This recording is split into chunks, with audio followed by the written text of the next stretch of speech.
Hey guys, welcome to the Not So Famous podcast. I'm Gabriel. I'm Jeremiah. And we've got two special guests with us. We've got Jasmine and Jack. All right. Let's get into it. We're staring at each other. All right, so I was talking to Jack, and he said that he had a complete problem with everything that Gabe said. So, Are you serious? no. No. And then I thought, you know what? We haven't had Jasmine on for a really long time, and I found out she was back in town for a while. So I'm like, Jasmine would be perfect, because I think the last time we talked, we were talking about abortion. Yeah. So I thought this would be a good... Jasmine's just going to come in and do all the controversial ones. Was it abortion? Yeah, it was abortion. Oh. You said we were going to do like hot dog meats or something, or SeaWorld next time. And here we are. Oh yeah, because Yeah. you chose those as Oh, topics. that's Yeah, I remember that. I'm sorry. No, it's good. So I figured like we'd let you guys, because I asked you, Jasmine, to listen to the last podcast, and share with us your thoughts, and then Jack as well, because he probably listened to it. And I listened to it. I just don't remember it. And then we'll continue the conversation even further. So I'm going to give you guys the floor to give your thoughts on everything that's going on. And nothing past riots, so nothing. Yeah. So Okay. is that okay? That's fine. Okay. Okay. Well, I'll go first. Okay. Ladies first. Yes. I'll go.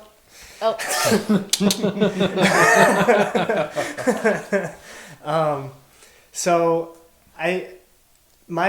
the only problem that I had was with what you guys were saying in the last one, and I guess it wasn't really a problem. It was just I think you missed a little something in my eyes, because I have seen a lot of videos on like Facebook or Twitter and all that junk about all these different like they look like protesters. It doesn't look like they're rioting at all, you know.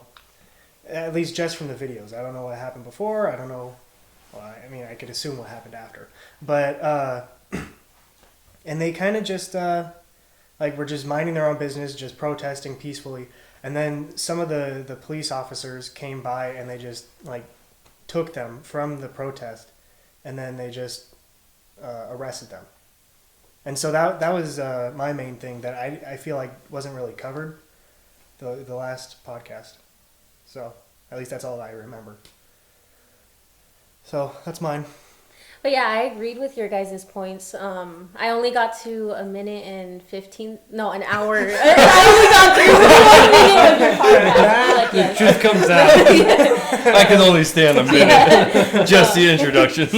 I got 1 hour and 15 minutes. I needed like 30 more minutes to go. I don't know what was said in the very last part.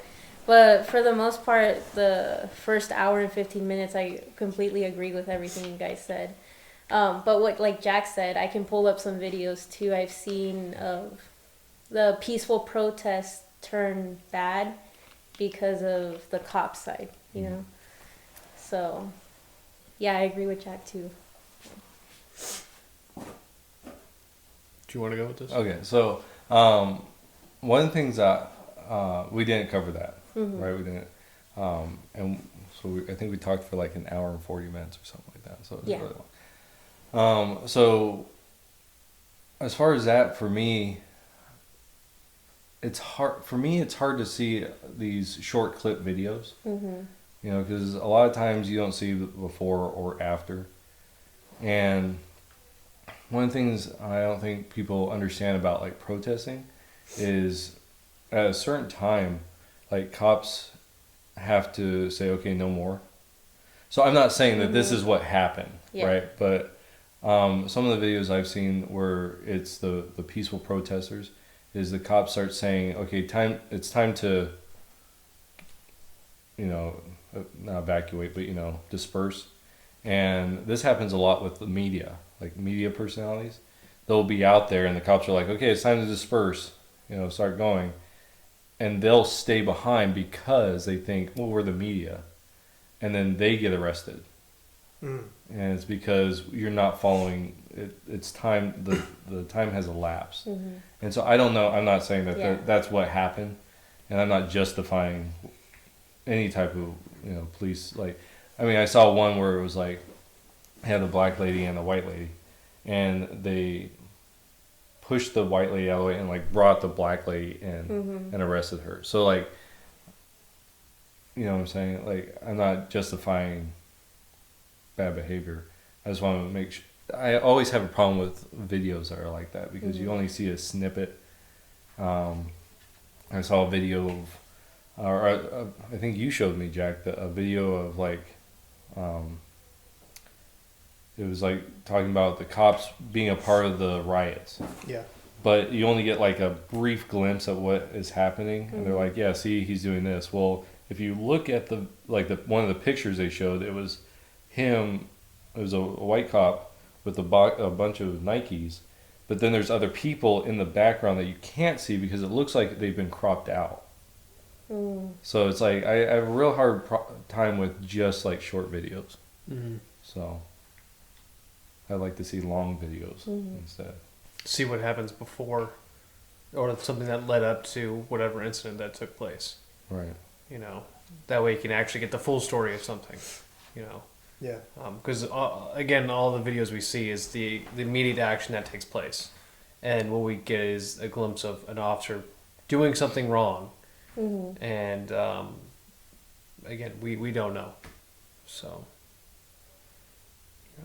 Interesting though.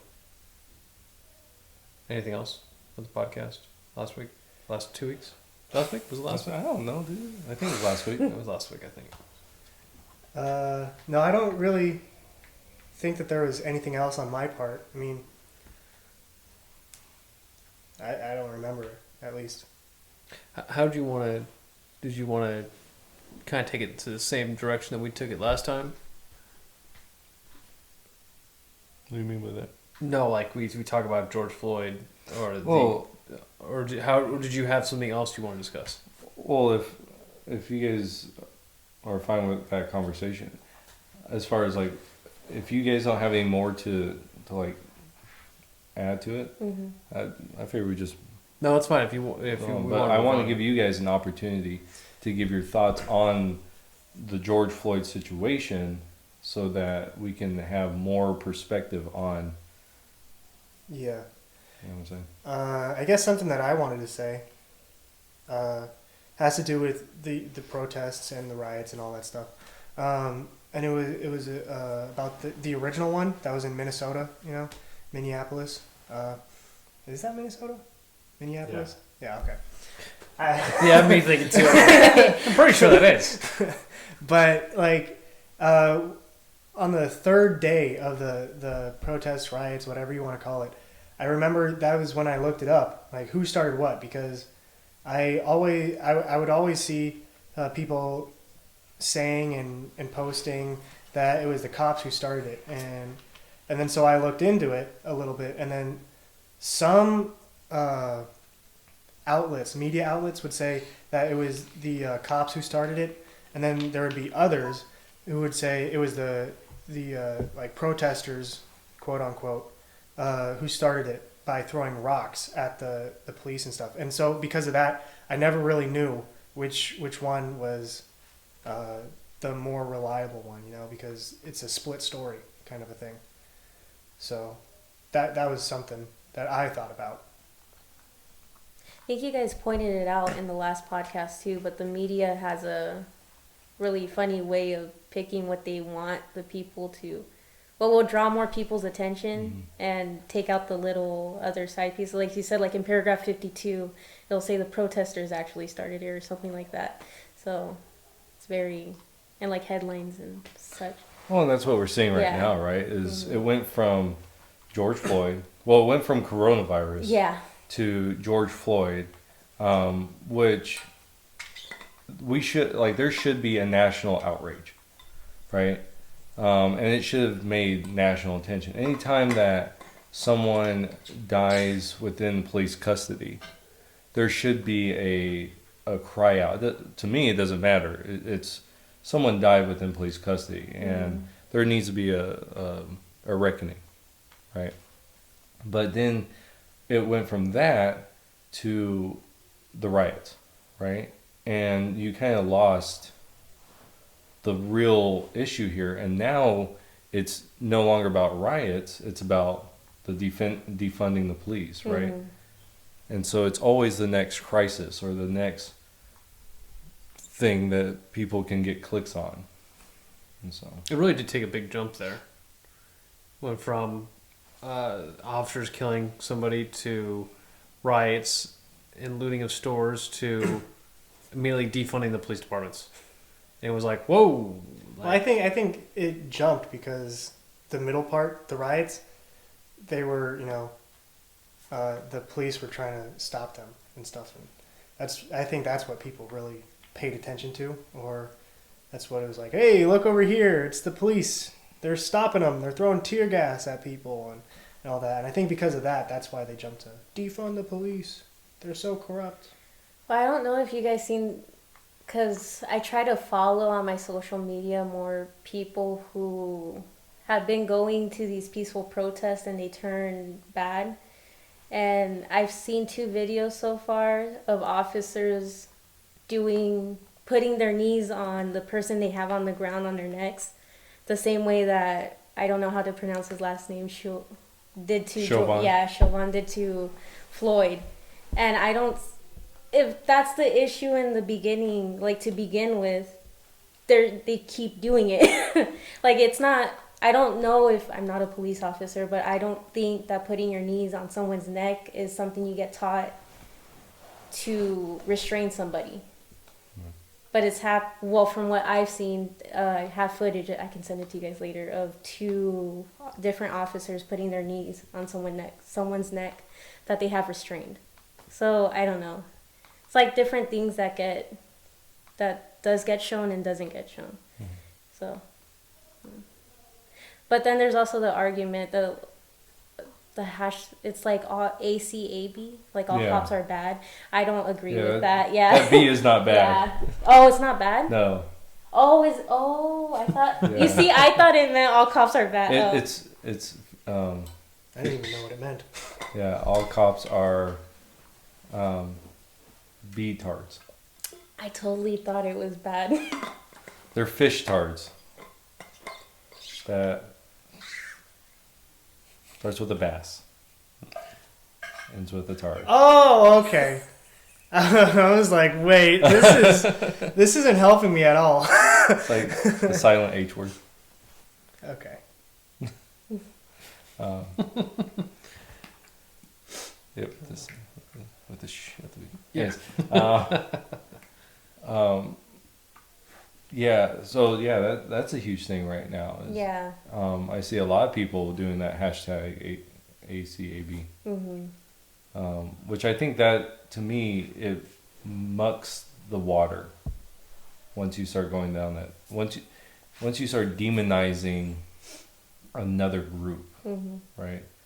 It's great propaganda in the sense of that's what, like if you look at World War II, right, and the way they depicted Nazi Germans and especially the Japanese, like you caricature someone to make it easy for yourself to hate that person, which means that now you have no problem going to war with them because they are dehumanized at that point. And I think that that acronym is a problem because of that. Yeah, and it's really, really big. Yeah, it's growing exponentially. Have you heard about that? F-12 thing? Oh yeah, there's also the F-12. I had to look up what 12 I don't even was. know what that means. It's like in areas where there's a lot of police activity and like gang activity, how they warn their neighbors that the police is around is they say 12. So I had to look it up. I just seen it all over the Yeah. place. So Okay, well, so let's talk about. So I have several topics. I told Gabe and Jack that I have like 5 hours of topics. Ooh. We're not going to do that much, but oh darn. so let's start with Black Lives Matter, because so one of the things I've told you guys that I'm a part of a pastor's Facebook group, and one of the posts that was presented was, you don't have to support Black Lives Matter, but you can still say Black Lives Matter, right? So I want to get your guys' thoughts on the idea of, by endorsing the slogan or the hashtag, right, Black Lives Matter, can you disassociate yourself from the organization? Because, like, personally, I can't. And I can't endorse the Black Lives Movement because of the organization. Because, and here, I want to share with you guys, if you've never heard what they believe, here's just some things. Let me see. It says, we disrupt the Western prescribed nuclear family structure requirement by supporting each other as extended families and villages that collectively care for one another, especially children, to the degree that mothers, parents, and children are comfortable. So just the idea of wanting to disrupt the nuclear family idea, and there's no mention of fathers in that. You know, and that's just one thing. So there's other things, but well, no, I'll leave it to you too. Thanks. Yeah. For our 10 minutes. I don't know. I think for me, the question was, like, can you, for example, say Black Lives Matter without, being for the movement, right? Maybe I'm just confused on the question. So Black Lives Matter, like the organization Black Lives Matter, the one that is the pushing force in a lot of these protests, right? And I want to make the distinction between the protests and the riots, because I don't think it's the Black Lives Matter that's doing the riots. I think it's another group, which I want to talk about later. But but this organization, can you use the term Black Lives Matter, right? Do the hashtag, put it on your social media or whatever, and not associate with the movement, right? The the leadership, because if any other situation, right? You were to example, the Confederate flag, right? Because that's always been a big thing for the past few years. If you wave a Confederate flag, that means you are racist, right? But you can't the idea is you can't disassociate the flag from the original idea behind it, which was secession. So can you not do that here, or can you do that? That's my question. I think you. Well, my thing is, how else can you say Black Lives Matter? What is it? The phrase is the same name as the organization, right? And that's because they're the ones that started it. Okay. They're the ones that are the pushers of the movement, and so this is what these are their end goals. So they call it the disruption. So the I wouldn't say totally getting rid of, but the idea of nuclear family, right? The father, wife, kids, that core family is what I think is a better term, right? And there's other things.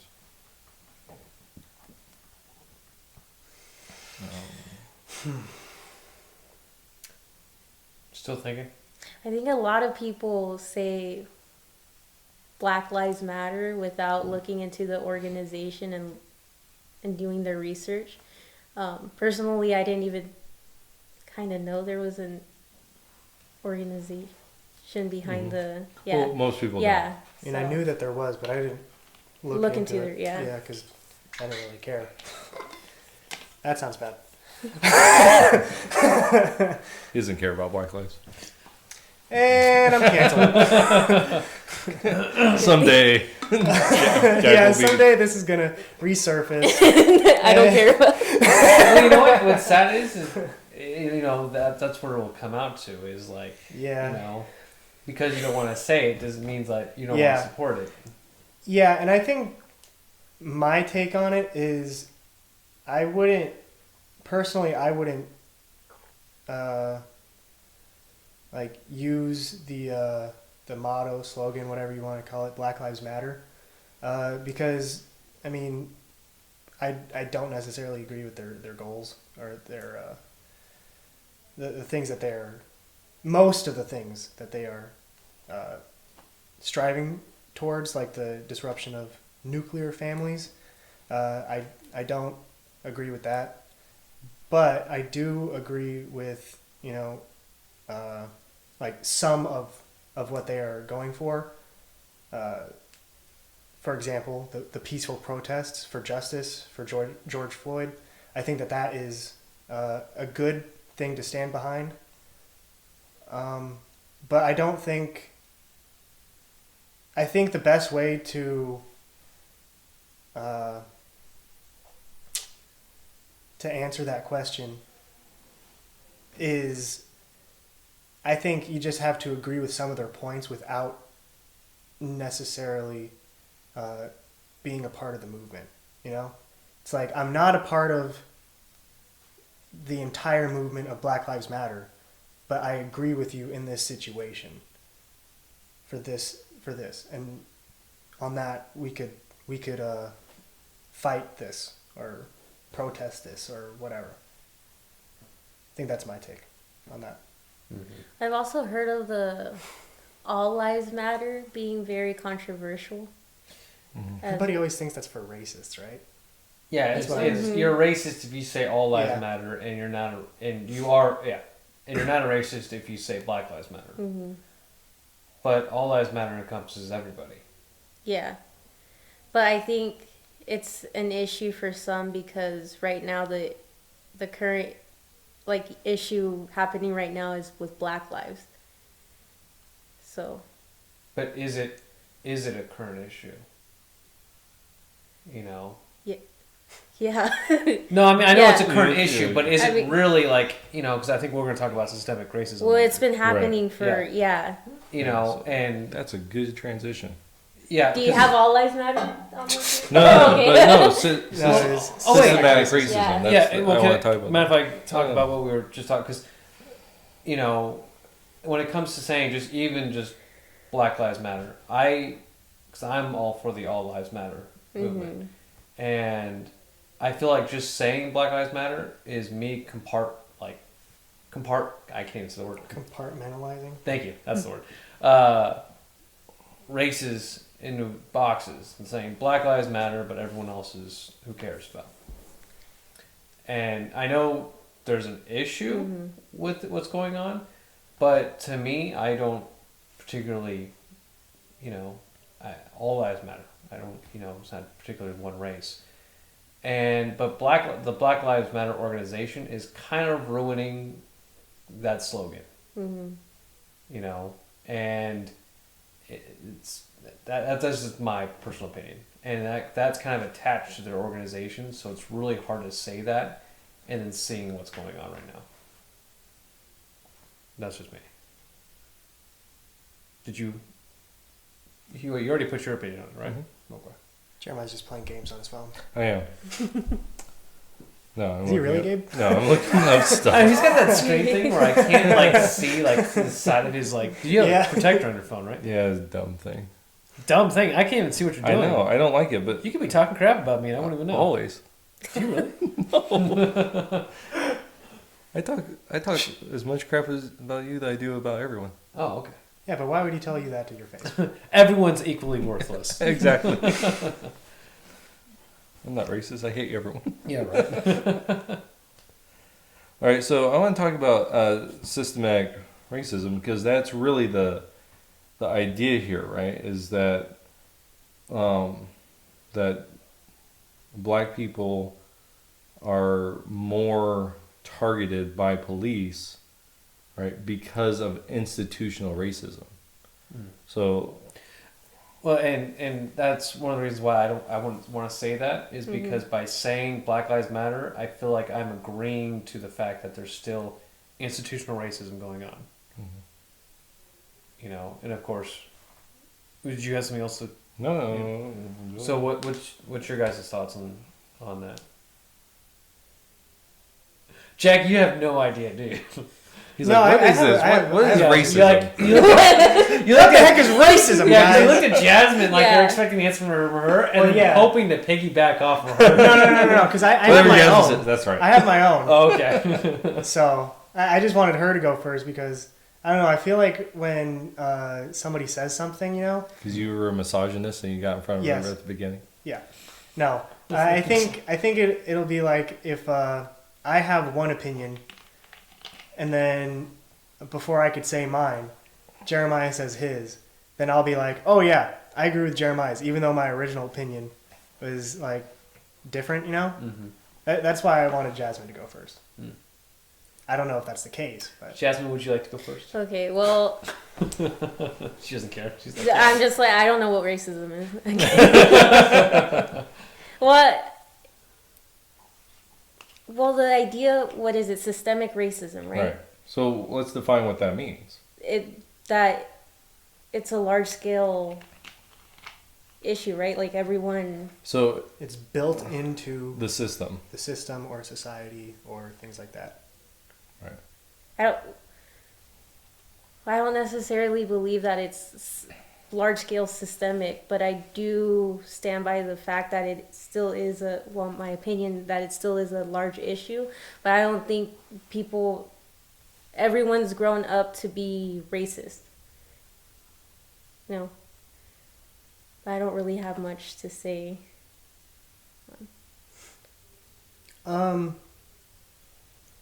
Just thinking on it, I don't necessarily believe that, you know, there is systemic racism, institutionalized racism, whatever. I don't really believe that's the case. I think it's more of a product of the environment, I would say. For example, like the like not a whole lot of fathers in the home, for example. I don't know the statistics off my head for anything really, but For life. yeah, I'm kind of just BSing my way through this. No, I think that it does have an effect on how people act, and I think because of that, that's why there's more police focus on black people, because I think that there is more, like they are definitely looking at them more. I think so, at least. But I don't think it's because like we got to keep them down. I hate them, you know, that kind of stuff. It's more like just per capita, there's more of them, you know, doing bad things. No matter what I say, this sounds horrible. yeah, you're not helping yourself there, bud. Yeah. I will never get into the public limelight now for fear of this. But I don't know how to say it. Do you guys at least understand my point, though? So, to your point of like the fathers, right? Yeah. So here, this is from, it's called datacenter.kidscount.org, and they put that black or African American, this is from their thing, of children in single parent homes, okay, is 65%. That's 2018. This is the most recent. So 65% of black African American homes don't have one parent, right? And for white, it's 24%. Holy crap! I thought it was higher. Yeah, so did I. I thought it was going to be at like 45. For Asian Americans, it's 15%. Holding it down. You know, and so, but For Native Americans, it's 53%. Wow. So, like, I think there's other factors that need to be considered when we start talking about, like, Yeah, I agree. a problem within a particular community. I'm not saying that there's not police brutality, but to look at there's additional factors, right, that could play into it. Did you want to? No, I'm. I think kind of an example of that is I was talking to one of my friends at AWC, and we were talking about racism and things like that. And he was asking me, why do like car insurance charge more for black young men than for white young men? And I mean, he even asked one of the older security guards that was black, and he said, "Well, I don't really think it's racism. It has more to do with, you know, they're prone to what, I forgot what it was, but it was like they're prone to get into, I don't think accidents, but just things like that that would raise the price for insurance." And so I think that could be an example of, you need to look at more than just like, oh, it's racism just because it's different, but there are reasons behind it. Other factors that would be in play. Yeah. So, you know, fatherless homes,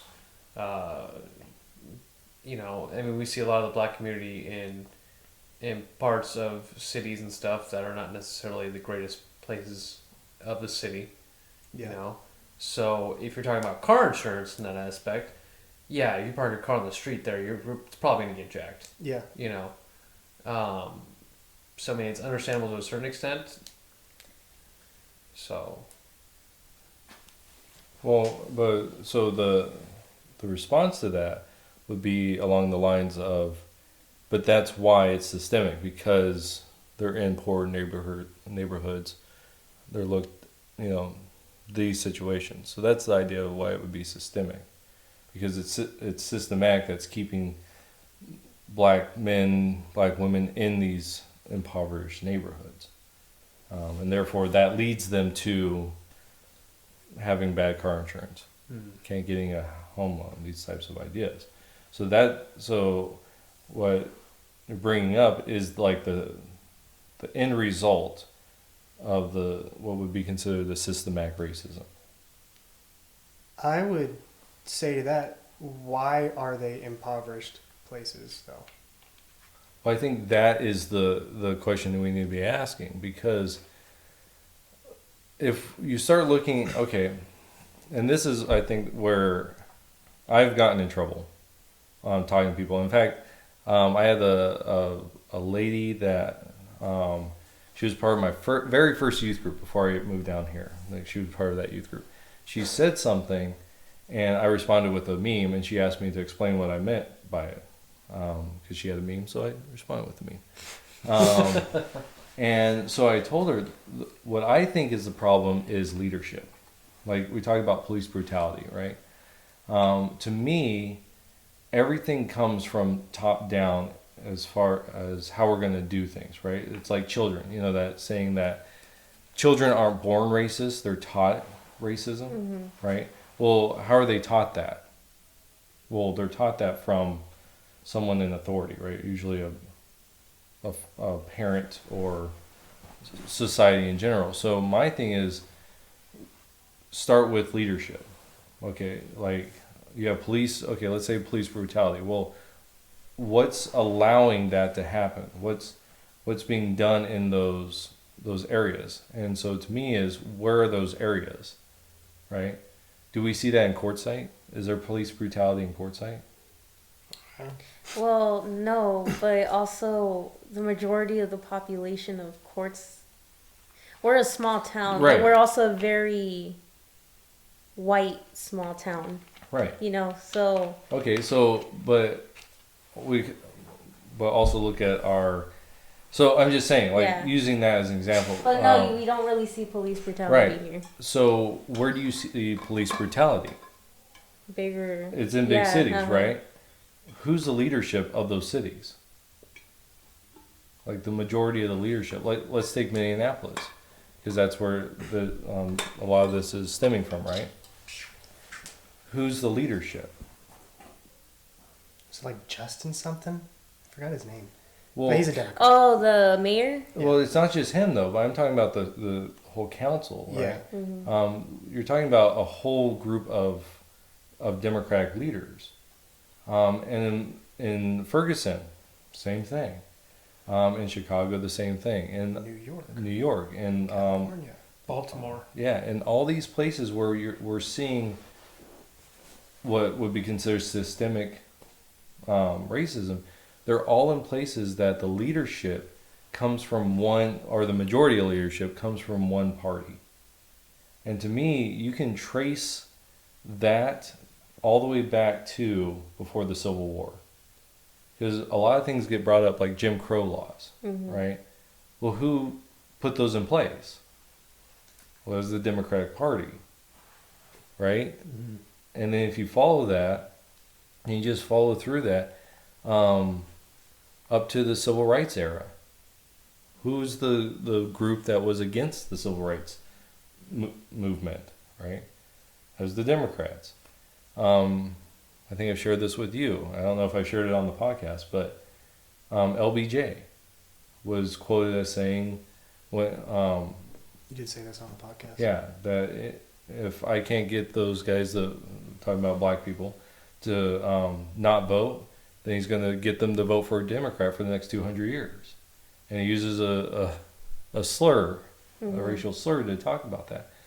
And so the question is, okay, if like in these big cities where all these Democratic leaders are in charge, how come things haven't changed? Why is it still the same modus operandi, right? The same thing again and again. Why, if we're talking about systematic racism or systematic pushing down of a particular group, why is it that it's happening mostly in these cities where it shouldn't be, right? That, I mean, if we look at Ferguson, I think all of the people, or maybe it was Baltimore, all the people on the council were minority, right? So why then, even the police chief, I think it was a black man. So why is it that it's continuing down that path? Shouldn't have it been fixed? If it's because of like racist white people, if that's the case, then why wasn't it fixed long ago? Because you have people in power that are minority, or they say they're on, like the same people are saying they're for the movement right now, the Black Lives Movement, this entire movement right now.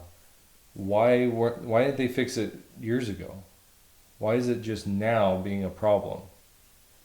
I mean, it's not just now, but like I had mentioned to you earlier, this isn't the first racial riot, right? You had Rodney King beatings back in the 1990s. You had the Watts riots back in like the late 60s, I think it was, early 70s, somewhere in there.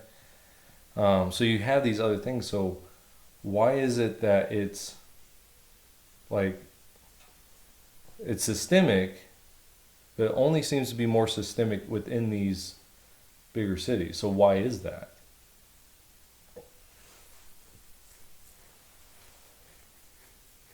Here's a question for y'all. Oh, Yeah. That's right. I didn't know that it was a question. That is rhetorical. I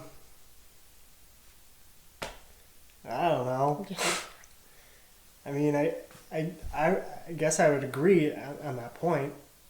Because I mean, I think if you get all these different places that have all these same problems, and if you could find a commonality between them, then I think that should be a good place to start. But it doesn't seem like a lot of these places find that point to be a possible reason for why all this stuff is happening. Because I mean, just like you were saying, you got Democratic leadership, and in those cities and places, you've got high black unemployment, high black abortions, high black fatherless homes. So what's the issue? Sorry.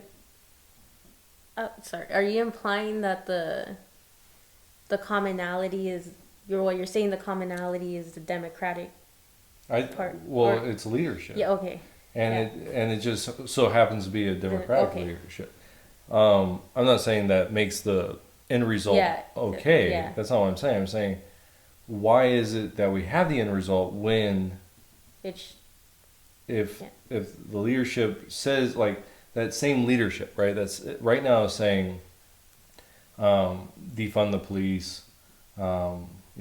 Minorities are being brutalized more than any of the other than whites, right?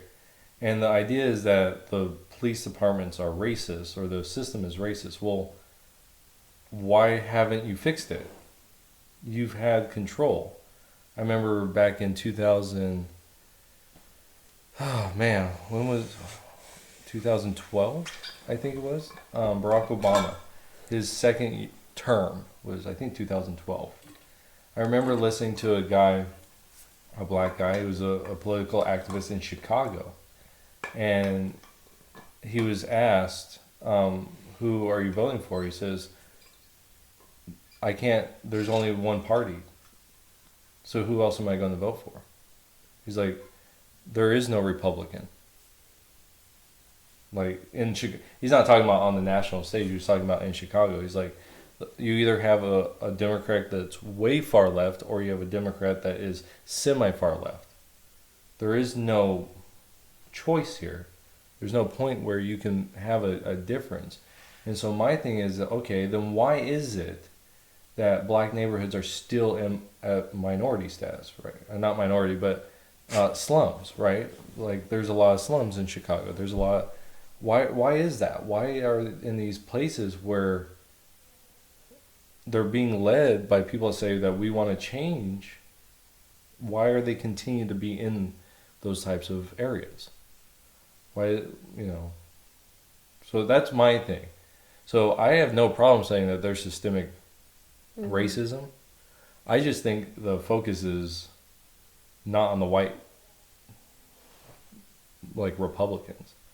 To me, it's not racism. I think it's more power. Like, you can, because think about it. If you're a Republican, and this is I've heard my whole life, Republicans are the party of the rich, right? They want to keep the rich people happy, right? And the Democrats are the people that are for the poor people. They want to get the poor people, Well, let me ask you a question. If you help the poor people, do you have any more poor people? No, right? They become rich, so how do you stay in power? You keep them poor. Because then you can tell them, hey, you keep following me, I'll get you more. You give them an empty promise. Yeah. And then they just keep going after it, and then you appeal to them by saying, hey, we'll raise your food stamps up higher. We'll give you this benefit, Well, abortions, minorities will get, cheaper abortions, or we'll give you guys cheap, or zero, like, tuition free. California was doing that recently, where they were giving minorities free college tuition. And it's just like, if you guys just vote for us, that's I'm yeah. Well, and then the other side of it is, if you vote for them, they'll take it away, right? So now, but what ends up happening is you just see a stagnation of that population, that they never do get out of the slums, and so that, to me, that's what systemic racism is. It's not that you have people that are over there saying, because you're black, I want you to stay where you're at, right? But rather, if I can get you to stay where you're at, I can stay in power. This is just the way I look at it. And so, so that leads into police brutality, because who's the number one backer of police unions? It's not Republicans, because I'm against unions personally, but the Democrat Party is. They're the ones that are behind the police unions, but now they're turning on them because they're maneuvering themselves into a position of where's the wind going, because they're the ones that will say something like, and we talked about this, we want to take your guns, right? And we'll use the police. Well, now people are like, screw the police, right? ACAB. So now they switch and they're like, well, we don't like the police now. But we don't like guns either. Yeah, well, that's a whole different story. But you know what I'm saying? Like, when we're talking about systematic racism, the idea here is that the system is set up so that it's against minorities. But from what I'm looking at, it's not that the system's against minorities, is you have a group that's saying, I'm going to use the system to keep minorities down, not because they're minorities, but rather so I can stay in power. But it's easier to keep minorities down. It is. So, because they are minorities. Right. So. That's what I'm saying. Yeah, so, okay. but the thing is there was a study done several years back. I could pull it up, but or at least I could pull up the guy that cites it. They were talking about Jamaicans coming into, I think it was the Bronx, and second generation Jamaicans are indistinguishable from black Americans, like African Americans, like lived here the whole life. So second generation Jamaicans are, as far as the way they speak, the way they look, everything exactly the same. And they're in the same cultural context in the Bronx. They found that second generation Jamaicans were outpacing the native black people in the way that they were advancing in American society. Yet, everything about them as far as race was concerned, right? Race, was exactly the same. So the question becomes, why is that? This guy I was listening to came away with the idea that it's drive, right? Because we're facing the same economic situations, the same, a police officer can't distinguish between if that's a black, been here for, family's been here for 100 years, or second generation Jamaican. And so his thing was, could it be the drive, right? Someone from Jamaica coming over here is more driven to get their kids going than someone that isn't, that's been here their whole life. And so they were addressing this idea of what systematic racism is.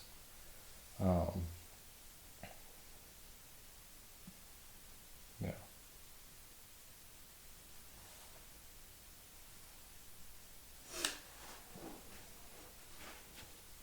Thoughts? I feel like I could just talk and talk and talk. Yeah, it's almost rude. it's getting to that point. Not to where it's rude. Just you talk, and talk. You won't shut up. What's your guys' thoughts on that? I mean, I don't disagree with it.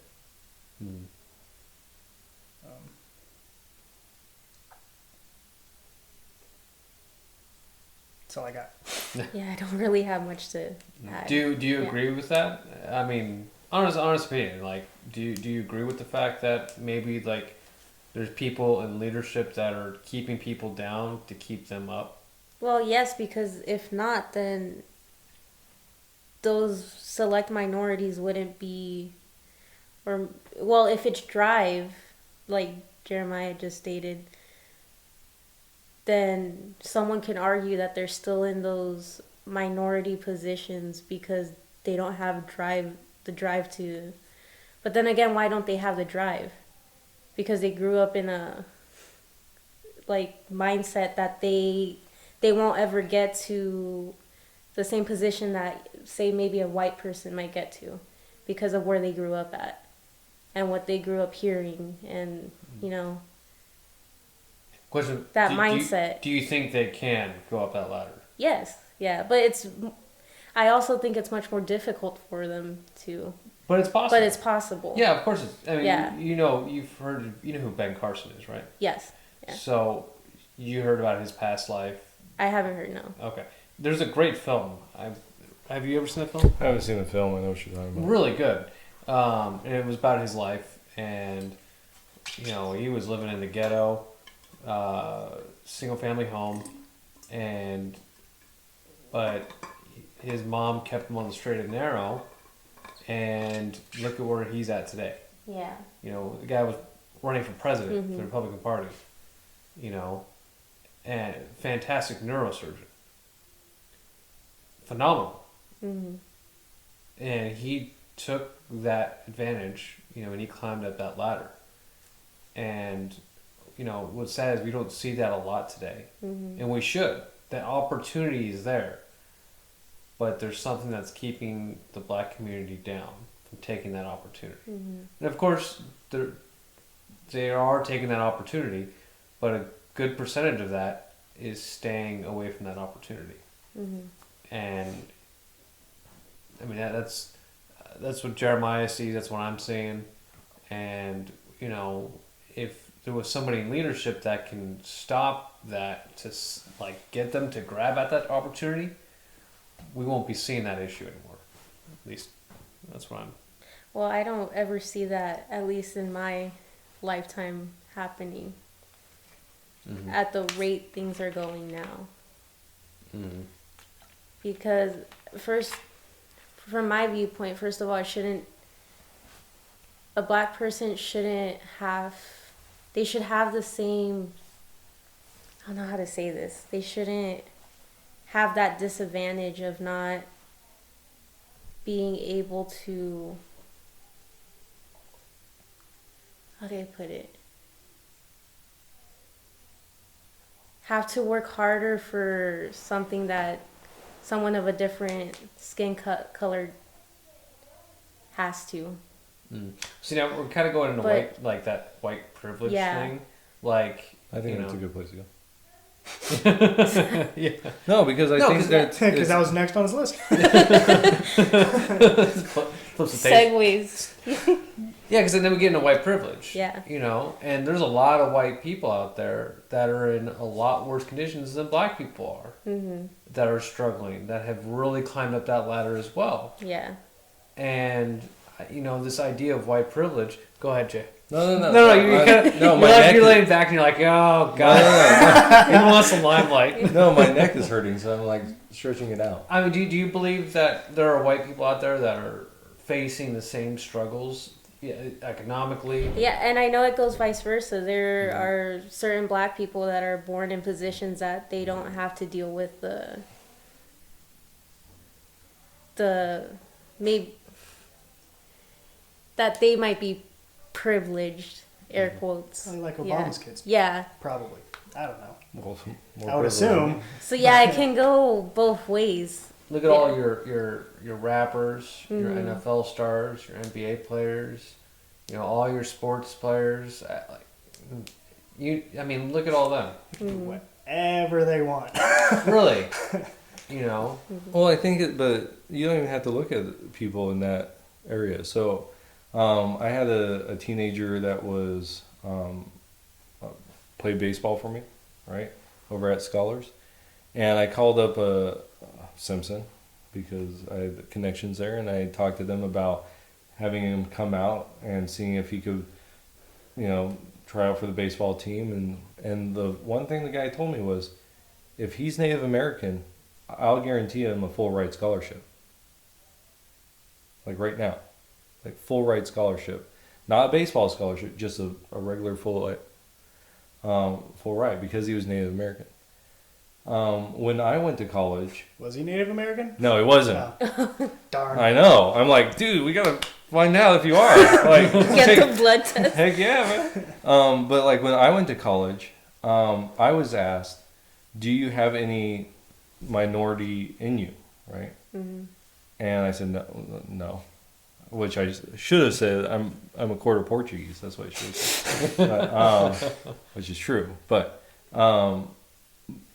they told me because your parents are like middle income, like, and you're white, there are no scholarships available for you, like zero. Well, it still is the same today because I can be honest. I get a lot of scholarships because my parents are of low income and I'm Hispanic. Right. So. Well, that's what I'm saying. So I mean, like, when we talk about privilege, I hate the word privilege. Yeah. Because it gives an idea that somehow you were given something, right? You're privileged to do something. Well, that's a misnomer because none of us are, unless you're born into a very affluent family. Mm-hmm. But then there's disadvantages to that as well, right? But we don't need to get into that stuff. But like, if you're born like the majority of Americans, right? We're already privileged. If you live in the United States, you're already privileged. You're in the top 1%, even if you are low income, right? You're still in the top 1% of income in the world. So you already got that. Mm-hmm. But like, when my kids if they go to college, you best believe, and I'm going to be putting up that they're Hispanic, because that's how they're going to get, more scholarship money. But my youngest daughter's not going to do that. She won't be able to use that avenue of revenue, right? Which means that she's less privileged, but she's not, right? Because we're saving right now. We're saving up money. We're looking towards the future, and we don't get paid a lot. Gabe over here makes more money than I do. Barely, but still he makes more money. I've been doing this for 13 years. He just started like 2 years ago. So, but so we already started getting that money. But, so I think that there are opportunities that are given for everyone. But like the inner city mentality of this is all I have, right? That's the same mentality for the rural community. Like, seriously, like if we look into our own town, how many teenagers look at this as like the end, right? How many teenagers, I mean, you guys are not the norm. Like, Yeah. I'm talking about, well, all three of you. You three are not the norm of Quartzsite, right? The white privileged. But seriously, Gabe went to college and he has his degree. You two are going to college, and you'll have a degree before Jack because Jack. A bachelor's. I'm slow. Yeah. But you know what I'm saying? Like, you three are not the norm of Quartzsite. Most teenagers that grow up in Quartzsite, if they get to high school, which I think our dropout rate was 70% at one point. Not dropout rate, our graduation rate was 70%. But that means that at least 30% of the people that are teenagers right now would not have a high school degree. And if they do have a high school degree, how many of those? I mean, you're valedictorian. Now, I'm not saying that college is like what you need. In fact, I think we had a conversation about not going to college unless you have a goal, right? Mm-hmm. You have a goal in mind. But the valedictorian, she didn't go up to college. No. And which is fine because she's a mom. And so but that's the thing is, the rural mentality is the same as the inner city mentality of this is all there is. Right? And so to me, it's not privilege, it's waking up to you personally taking responsibility and saying, okay, I'm going to do this. Well, I did for a long time. Even when I started high school, I didn't think I was going to get out of Quartzsite Because when you do grow up here, this is basically, you grow up to think that this is all there is and this is all that there will be. If it took a lot of pushing from Mr. O to get me to start looking into colleges and actually, because I didn't think it was possible. I also didn't think I had the money for it. But because of the pushing he did and the scholarships I looked for, I didn't know there were opportunities for Hispanics as much as I'm getting out of it. So I have a full ride and more. So I was really convinced that I was gonna stay here and just see where life takes me in Quartzsite. But And it's amazing how many people, and I get this feeling just from our town that teenagers, they roll out of bed and they look up at, the rich and go, I can never get to that point. I can never ever have those opportunities. And it's like, no, you can have those opportunities. You found those opportunities. Those were there for you. No one was holding you back. Yeah. You went and got them, and look how successful you're getting right now. If anything, you were holding yourself back. Yeah, exactly. That's a lot of their issue, is they're holding themselves back. And it's, if they can just see the opportunity that's there for them, they would easily be able to, well, I wouldn't say easily, because it does take effort, it does take hard work, but they can get out of it. Just like, great example, Ben Carson. I like to use probably one of the, was a presidential candidate, neurosurgeon. I mean, he is a very good. I like to use him as an example, just from seeing where he went from to taking that advantage or taking that opportunity and going with it. But that's where our Democrat leaders say that advantage, that opportunity, don't take that. Because we've got a better one for you, which that opportunity ends up keeping them right where they're at. And I think the Republican Party is like, no, take that opportunity. We want you to take that opportunity and go get out of the areas which you're at. Out of the financial slump you're in. I was thinking earlier when we were talking about the impoverished areas, one of the reasons I was thinking that it was impoverished, I don't know if this is actually true or not, but is because of the education. I think at least just from looking around in Quartzsite, I think for the most part, if you don't, I'm not saying that you don't leave if you don't go to college. That's not what I'm saying. But I think it's a lot easier for people who went to college or are going. They have a better and more open mindset to saying, like, oh, I could go here if I want to. I can go there, I could go here. Whereas if you haven't had that, you haven't experienced someplace outside of, where you grew up. And so you're like, okay, what can I do here? And that's what you're thinking of. You're not thinking, what can I do out there? So that's what I was thinking about earlier. Well, that's true, right? But one of the problems because that's another thing that gets brought up is education, making sure that these impoverished areas get enough money to do that. But the problem is, you have one group saying, do you guys know what school vouchers are?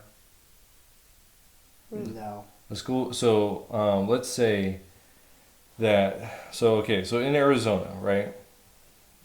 We spent, and I don't know where this comes from, 2016, so it's older, and it was during right at the end of the recession time, so it's lower than what it is right now. But I'm just going to use it as an example. Total per pupil spending is $7,600. Okay, so the idea of a what do they say? School voucher is that you would, as an individual, so say Jasmine and Jack, right? You have $7,000. That's how much the state's spending on you. You now will give you a voucher for that. And now I think the vouchers are usually around $3,000. we'll give you that voucher and you pick your school. Right? Never heard of that. So that's been something that's been trying to be passed. I don't know. I think they might have passed it here in Arizona. I don't know for sure.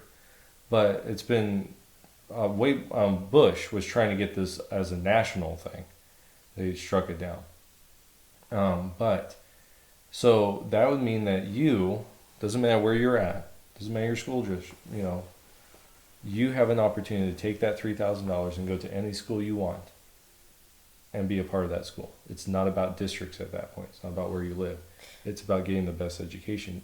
Your family saying, I'm going to get the best education for you. Like elementary schools or? Yeah, oh, high okay. schools. High school. Yeah, not colleges. Yeah. Okay. But like government education, Okay. right? Which is K through 12th grade. So if let's say you live in Phoenix, right? And you're in an impoverished area, you get your voucher, you can go up to the rich area. Oh, okay. That would be, yeah. And get that better school, right? But the thing that they say is, well, if every student did that, then those other students couldn't, that were left, wouldn't get the education. Well, why? Right? Why couldn't they get a better education? There's going to be smaller classroom sizes. Mm-hmm. Now you have more one-on-one, because most, like in California, at one point they were like 35 students per one teacher, which is ridiculous. It's really hard to do that, and they're actually going up. But what about charter schools? Right? One teaching. So good. Yeah. Well, in New York, de Blasio, who's the mayor up there, he's fighting against charter schools, which would actually help impoverished neighborhoods. In fact, I had a friend that was in Sacramento. Him and another guy started a charter school in an impoverished neighborhood, and they're still getting payments from the government, right? But it's personal, like it's private owned, private run, and they started this thing, and they were helping young black men and women to get the education they need, and they went into the impoverished neighborhood and started the charter school. So, but what we're seeing is those things are not considered, right? They're pushed out of these Democratic-led areas. So education is a problem. Like, that is a problem. But the solutions are given are struck down by the leadership. Because, and I think this is the reason why, I don't think it's because they're trying to keep black men and women down. I don't think that's the end goal. I think what it is power. It's, I want to help certain people in power, right? So in the education side of it, let's see. I don't know if I could find this number. So the total spent on per pupil was 7,600, right? Just on $4,000 was spent on just the instructors, right? Mm-hmm. So where's all this money? I want to get a better thing, but I can't. My screen won't let me. Where's this money going? And a lot of it goes to administration costs. It goes to things like unions, where the unions have to be paid, right? And that's a part of the thing. And so there's a lot of issues going on with the education system, where you're not, it starts with the top down. You pay I remember in Arizona, they found that one superintendent was being paid like $200,000, and then she had two assistants, and each of them were paid like $150,000 or something like that, and they were doing the job of one person. So they were spending an additional $150,000 in this school district when they could have taken that money and like hired 2 full-time teachers. So there's things like that. So I think it's more than just, put down minorities. I think it's more of you scratch my back, I'll scratch yours. I'm on the political thing, I'll get you some more money. You know, if you get the teachers union to back me, or you get the police union to back me, or you get these organizations to back each other. So I think it's more, and to me this is what systematic racism really is. It's institutional power struggles.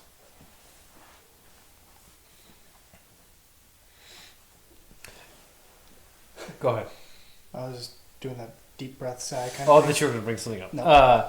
But you don't think there's institutional racism on what is being brought up now in this aspect, like people are being taught. So the question needs to become, name one law that's based on race.